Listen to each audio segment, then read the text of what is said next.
আমার নবী যুগে হলে কেমন হতো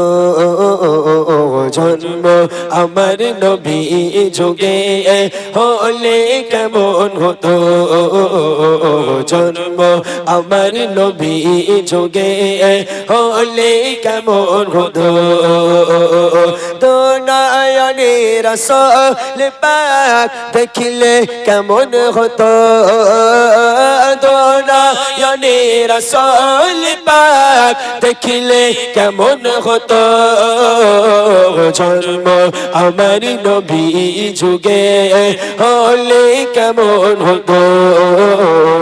জন্ম আমার নবী যুগে হলে কেমন হতো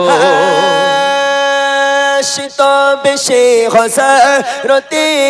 বেলালের মধুর রাসা